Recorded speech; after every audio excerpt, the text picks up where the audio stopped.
예수님은 우리 한 사람 한 사람을 사랑하시는 분이지만 우리의 가정에도 지대한 관심이 많으십니다. 왜 그럴까요? 예수님의 구원 단위는 개인을 넘어서 궁극적으로 가정이기 때문에 그렇습니다. 사도행전 16장 31절에서도 사도 바울이 외쳤던 말씀을 기억하십니까? 주 예수를 믿으라. 그리하면 너와 무엇이? 내 집이 구원을 얻으리라. 그래서 성경에는 예수님이 이 땅에 계실 때 가정과 얽힌 사건들이 많이 나옵니다. 공생애를 시작하시면서 제일 먼저 가나에 있는 혼인집에 가서 축복하셨고요, 마르다와 마리아의 집에 가셔서 식사하시면서 교제하셨고요, 또 삭개오의 집에 가셔가지고 구원을 선포하셨습니다. 그리고 오늘 본문은 예수님의 제자 시몬 베드로를 가리키죠. 그의 집에 가셔서 행하신 일을 소개하고 있는데 오늘 본문은 이렇게 시작합니다. 예수께서 일어나 회당으로 나가사 시몬의 집에 들어가시니. 이 베드로의 집은 갈릴리 근방에 있는 가버나움이란 지역에 있는데요, 가버나움에 이번에 직접 가보니까 베드로의 집 근처에 유대 회당도 있더라고요. 그래서 회당에서 계시다가 일어나셔가지고 베드로의 집으로 곧장 가셨겠구나 하는 것이 그려져요. 자, 예수님은 시몬 베드로의 집을 향해 나아가사 적극적으로, 아니 의도적으로 그 집에 들어가신 것을 보게 됩니다. 이것을 보면 신방의 원조가 예수님이심에 틀림이 없어요. 예수님은 단지 대접을 받기 위해 신방하신 것이 아니라 어떤 의도를 가지고 그 집을 향한 하나님의 뜻을 이루시고자 찾아가신 것입니다. 예수님은 지금도 우리의 가정을 찾아가시기를 원하십니다. 그리고 가정의 진정한 호주가 되셔서 가정을 다스리시고 축복하시고 그 가정을 통해서 하나님의 뜻을 나타내시고자 원하십니다. 예수님을 모신 베드로의 집은 슬픔이 기쁨으로 변합니다. 절망이 소망으로 변합니다. 중한 열병으로 고생하던 장모가 고침을 받았기 때문입니다. 나는 5월 가정의 달을 맞이해서 저와 여러분의 가정이 예수님을 모신 가정이 될 수 있기를 주님의 이름으로 축원합니다. 그래서 가정의 문제가 해결되고 하나님의 영광을 드러내는 가정이 되기를 바랍니다. 과연 예수님을 모신 가정은 어떤 가정일까요? 예수님을 모신 가정은 적어도 다음과 같은 특징을 가지고 있습니다. 첫째로 예수님께 기도하는 가정입니다. 오늘 본문 38절 하반절 보면 시몬의 장모가 중한 열병을 앓고 있는지라 사람들이 그를 위하여 예수께 뭐하더라? 구하더라. 예수님께서 시몬 베드로의 집에 들어가시자 지금까지 없었던 새로운 일이 베드로 가정에 일어났습니다. 이전까지 열병으로 고통당하는 어머니를 지켜보고만 있던 사람들이, 아마 이들은 가족이라고 짐작을 하는데, 이제 비로소 예수님께 도움을 요청하기 시작한 것입니다. 예수님을 모신 가정은 무엇이 다를까요? 현관문에 교회 명패가 붙어 있다고 다릅니까? 교회 명패를 붙여놓고 그 집안에서 싸우는 소리, 물건 깨지는 소리, 베란다에 술병 쌓아지는 모습, 이거 본다면 안 믿는 가정과 무엇이 다르겠어요? 그러나 여러분의 가정에서 기도 소리가 들린다면, 찬송하고 예배하는 소리가 들린다면 그 가정은 틀림없이 예수님을 모신 가정임이 옳습니다. 왜 기도가 중요할까요? 이것은 믿음의 표현이기 때문에 그래요. 기도하는 것 자체가 예수님을 바라보고 예수님만을 의지한다는 믿음입니다. 그래서 기도는 가정을 하나님께 맡겨드리는 행위라고 볼 수 있습니다. 토머스 브룩스라는 사람은 이렇게 이야기를 합니다. 기도 없는 가족은 지붕 없는 집과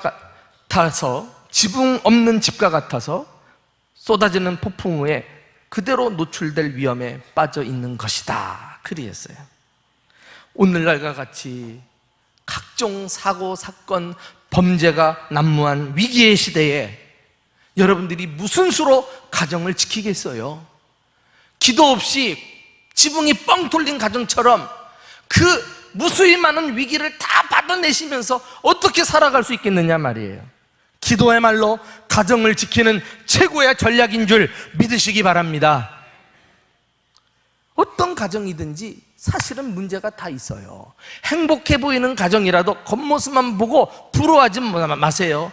그들과 우리는 특별한 차이가 없어요. 속내를 들여다보면 다 인간사 똑같은 것입니다, 여러분. 중요한 것은 그것을 어떻게 해결하느냐 아니겠어요? 사무엘상 1장에 가서 보시면 엘가나라는 사람의 가정이 나와요. 그 가정에도 문제가 찾아왔는데 가족들이 서로 불화하게 된 사건입니다. 이 엘가나에게는 당시 관습에 따라서 두 처가 있었어요. 분인나라는 둘째 아내에게는 자식이 있었지만 첫째 아내인 한나에게는 자식이 없습니다. 분인나는 자식이 없는 한나를 업신여기면서 은근히 괴롭히는 거 있죠.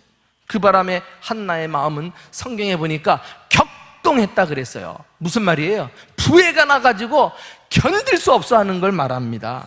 그래서 가정이 평안할 날이 없었어요. 하나님은 문제를 만난 엘가나의 가정에 기도의 통로를 통해 은혜를 베푸시기 시작합니다. 한나가 성막에 들어가서 눈물로 기도한 것입니다. 끊임없이 자신의 상황을 하나님께 아뢰지요. 마음의 원통함과 격동함을 이제 사람에게 푸는 것이 아니라 하나님께 다 쏟아내는 거 있죠. 얼마나 열심히 기도했는지 그 기도하는 모습을 지켜보던 당시 엘리 제사장이 야, 저 여자 대낮에 술 먹고 술주정하는 거 아니야? 할 정도로 실성을 잃은 것처럼 주님 앞에 그냥 중얼중얼 하면서 매달렸다니까. 그런 한나의 기도를 하나님은 외면하지 않으시고 들으십니다. 그리고 그녀의 태를 여사 아들을 주셨습니다. 그 아들이 바로 이스라엘의 그 유명한 지도자 사무엘 선지자가 아니에요? 뿐만 아니라 한나의 마음속에 있던 상처들도 깨끗이 씻어내 주셨습니다. 비로소 가정의 문제가 해결된 거예요. 여러분, 이 엘가나의 가정의 경우가 모든 사람에게 해당될 수는 없지만은 한 가지 분명한 것은 우리 힘으로 해결할 수 없는 문제를 기도하면 하나님께서 해결해 주실 줄로 믿습니다. 기도는 가정의 문제를 푸는 열쇠예요, 열쇠. 가정의 진정한 위기는 돈이 없는 게 아닙니다. 건강을 잃는 게 아니에요. 자식들 속썩이는 게 아니에요. 기도가 없는 거예요. 기도를 쉬는 거예요. 반대로 기도하는 가정은 아무리 홍수가 나보라지, 풍랑이 일어나 보라지, 주님이 그 가정을 꽉 붙드시고 지켜주시기 때문에 끄떡없이 문제를 통과하는 줄로 믿습니다. 여기 한나의 기도, 여기 여성분들이 많이 계신데요, 참 아내와 어머니로서 하나님 앞에 간절하게 눈물로 드리는 기도야말로 여러분의 가정을 살려낼 줄로 믿습니다. 그런데 아내들만 기도하겠어요? 남편들은 뭐예요? 뒷짐이나 지고 아내 저고리 붙잡고 혜택 받으시려고요? 그러기는 너무 하나님이 남편에게 주신 특권을 우리가 땅에 묻는 것 같아서 아까워요. 하나님은 가정의 아버지들에게 소위 축복권을 주셨다는 사실을 아십니까? 축복권이 뭐예요? 하나님을 대신해서 아버지가 아내와 자식들을 위해 기도하면 하나님이 그 축복을 기도한 대로 부어주시는 권세를 말합니다. 이 강력한 축복권을 가지고 있는데 축복해야 될 입술을 가지고 가족들을 비난하고 책망하고 부정적인 말을 쏟아내고 그래서 가정을 지옥같이 만드는 이런 어리석은 아버지들이 얼마나 많은 줄 알아요? 어저께도 저녁 시간에 아버지 학교 강의를 하고 왔는데요, 첫째 시간부터 그 아버지들이 어린 시절 당신들의 아버지로부터 받은 상처 때문에 좋은 말은 평생 들어본 적이 없어요. 그냥 불신하는 말, 그리고 비난하는 말 들으면서 사람들이 다 귀가 꺾여져 가지고 상처를 가지고 나와 앉아 있더라고요.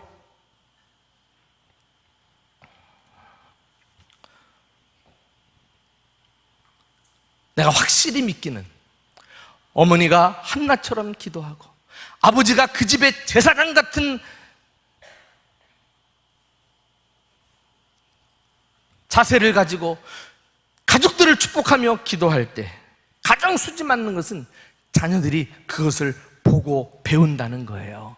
그래서 부모들처럼 하나님을 경외하고 하나님을 의지하고 자기들도 어려울 때 아버지가 보여준 것처럼, 어머니가 했던 것처럼 무릎 꿇어 기도하는 자녀들이 되는 줄로 믿습니다. 무엇으로 신앙의 유산이 전수됩니까? 말로 되던가요? 부모들이 기도하는 본을 보여주면 말로 하지 않아도 다 보고 배우는 거예요. 여러분의 가정에 산적한 문제가 있습니까? 어떻게 그걸 풀으시려고 그래요? 우리 힘으로 안 되는 거, 기도에 무릎을 꿇을 수 있기를 축원합니다. 제가 성도들 만나보면 하나같이 다 힘들다 그래요. 가정생활 어려움이 많다 그래요. 그런데도 기도하는 사람들은 줄어드니 이게 아이러니한 현상 아닙니까? 과거 우리 선배들, 신앙 선배들, 그 가난과 모진 고난 속에서 가정을 위해 수시로 교회당을 오고 가면서 눈물로 기도했던 그 믿음 가지고 어려움을 헤쳐나와 신앙을 물려주고 오늘 이런 혜택을 우리가 누리고 있지 않습니까? 그 믿음 어디 갔습니까? 지금 앞만 봐도 마음만 먹으면 언제든지 교회 나올 수 있는 최적의 환경을 가지고 있는데 1층 중예배실은 항상 열려있고 개인 기도실도 있고 중보 기도실도 있고 각 교실마다 언제든지 편안하게 기도할 수 있는 환경이 돼 있는데 다 어디들 가 계십니까? 그러고도 힘들다고 말씀하십니까? 적어도 예수님을 모신 가정은 그 주님 앞에 기도하고 문제를 해결받는 가정일진데, 다시 기도의 영성을 회복하고 여러분의 가정에 기도가 끊이지 않으시기를 예수님의 이름으로 축원합니다. 두 번째, 예수님을 모신 가정은 예수님의 사랑을 경험하는 가정입니다. 나는 앞에서 기도는 가정의 문제를 푸는 열쇠라고 말씀을 드렸죠.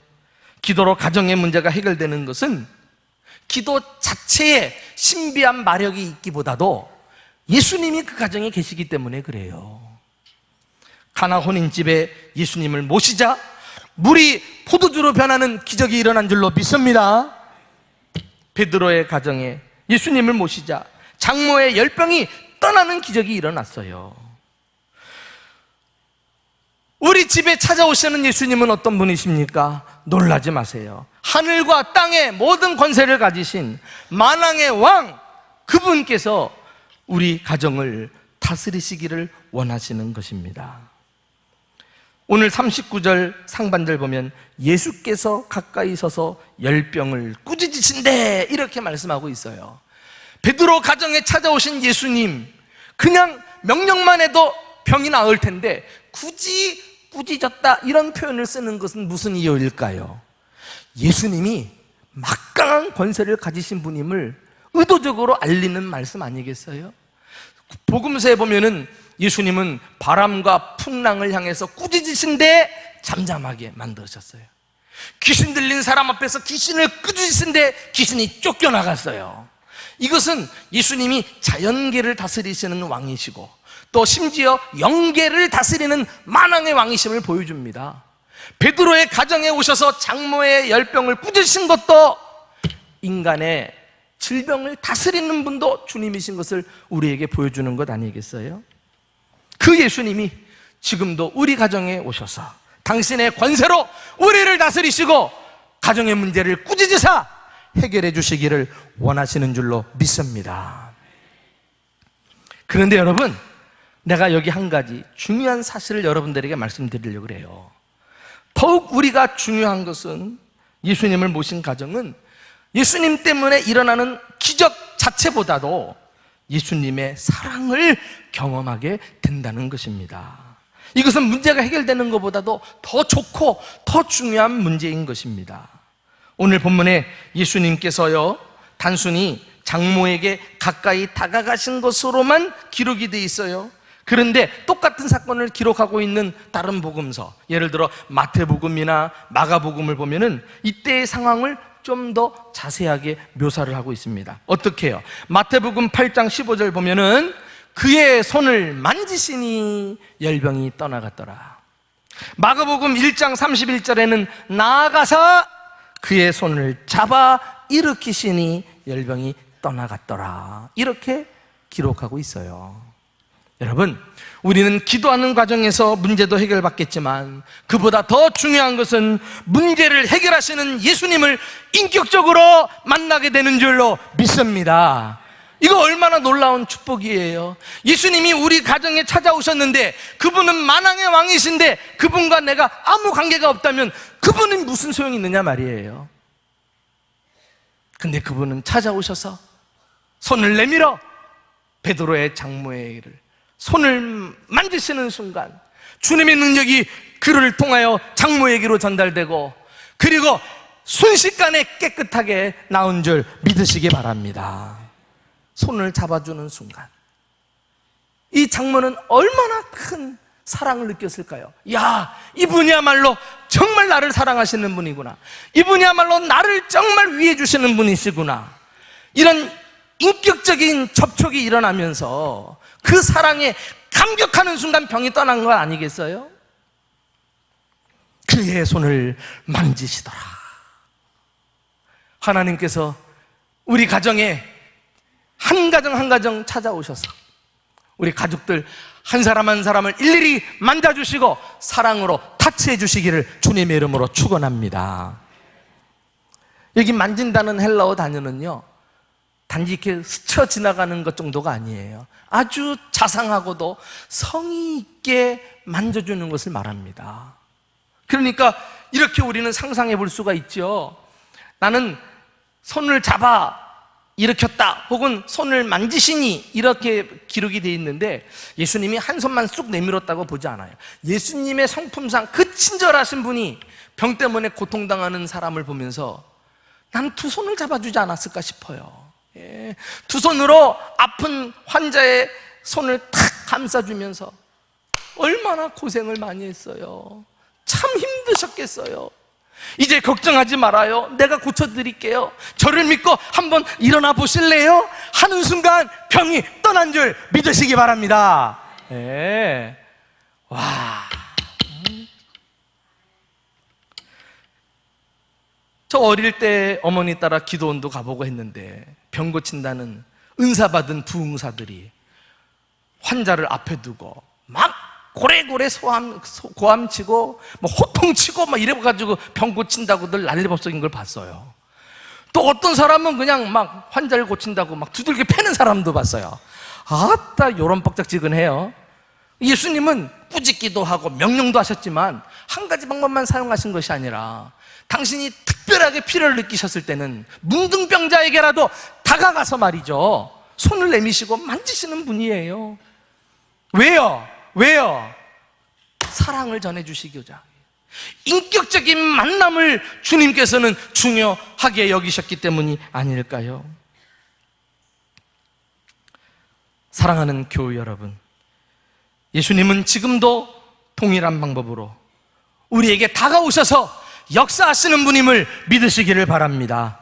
문제 해결을 위해 기도하는 과정에 있어서 우리는 언제나 더 좋은 예수님, 사랑의 예수님을 인격적으로 만난다는 기대감을 가지고 그 사랑의 경험을 할 수 있어야 되겠습니다. 위대한 사도 바울에게 있어서 평생 동안 그의 입술에서 떠나지 않았던 감격의 고백을 여러분 아십니까? 고린도후서 5장 14절 말씀 보면 그리스도의 사랑이 우리를 강권하시는 도다.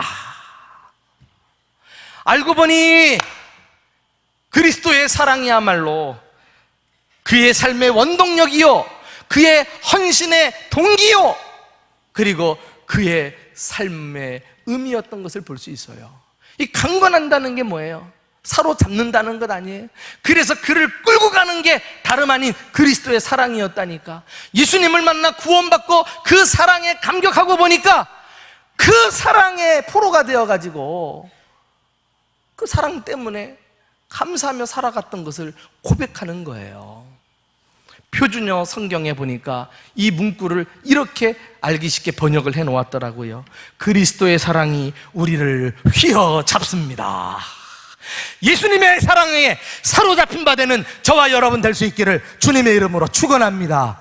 여러분의 가정에 가족들이 한 사람 한 사람 주님의 사랑에 이끌려 살아가는 남은 삶이 될 수 있기를 주님의 이름으로 축원합니다. 이것이 예수님을 모신 가정의 뚜렷한 특징이라고 할 수가 있어요.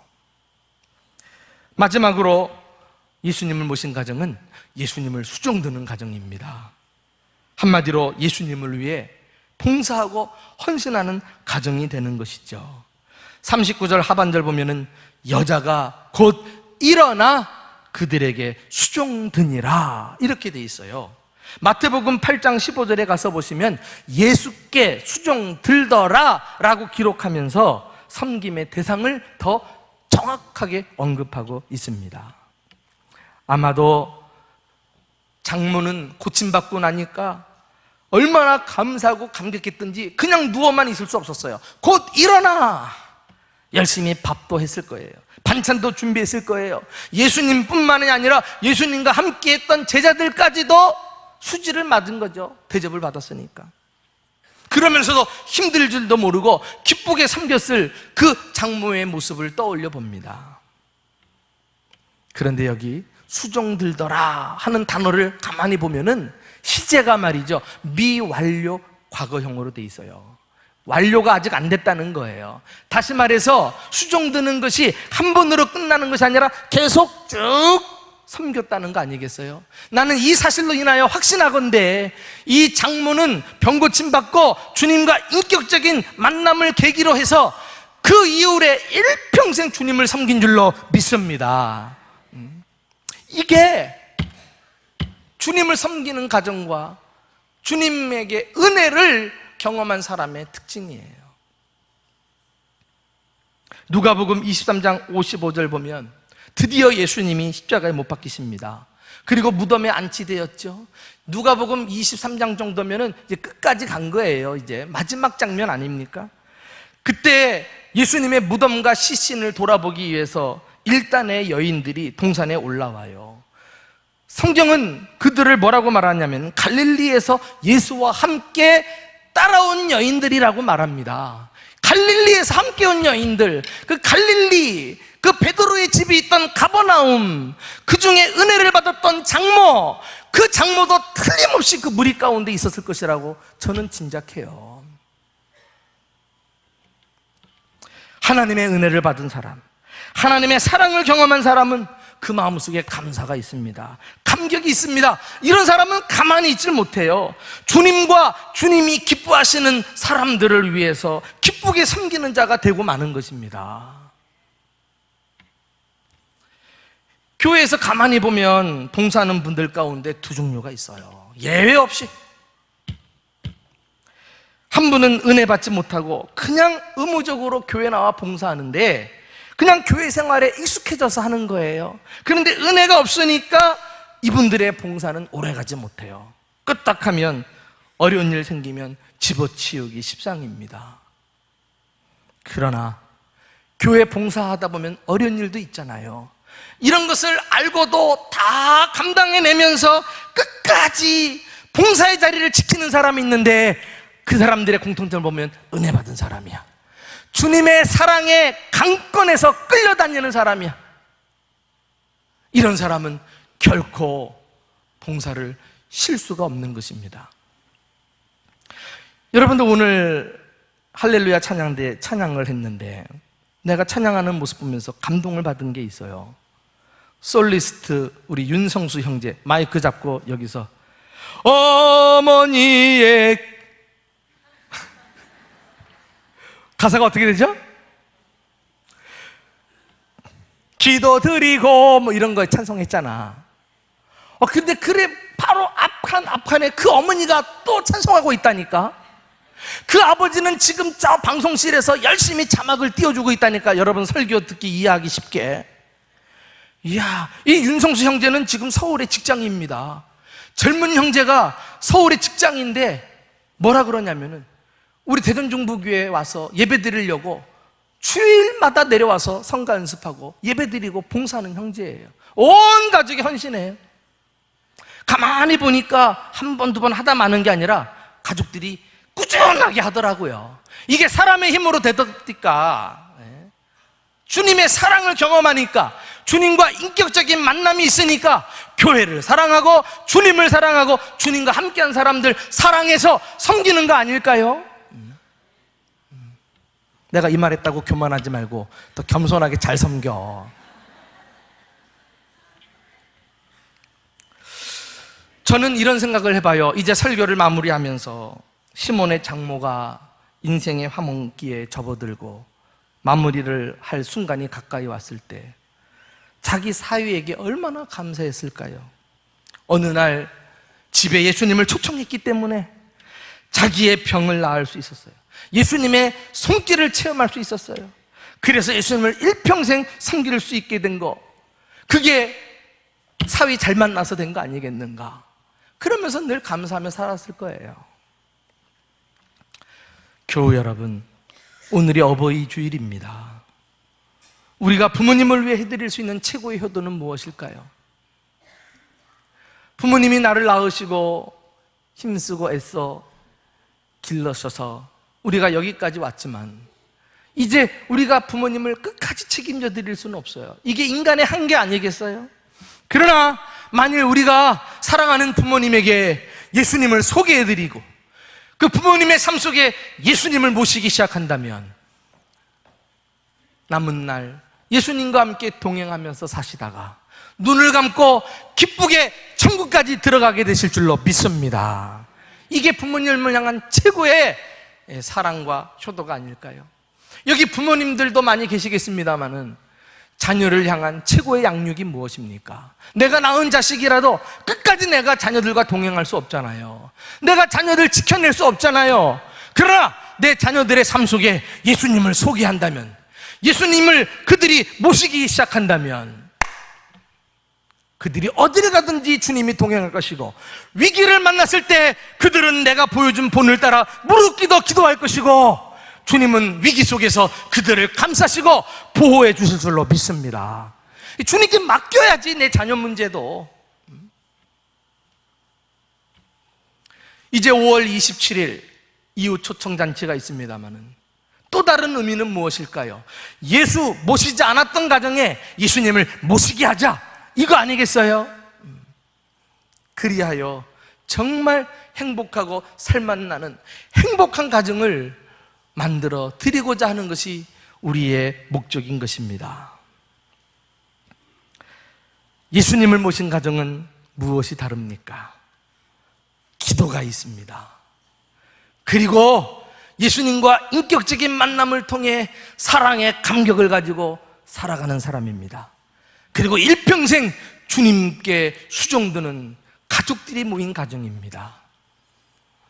여러분의 가정에 예수님을 모시고 사는 이 축복이 날마다 충만하시기를 예수님의 이름으로 축원합니다.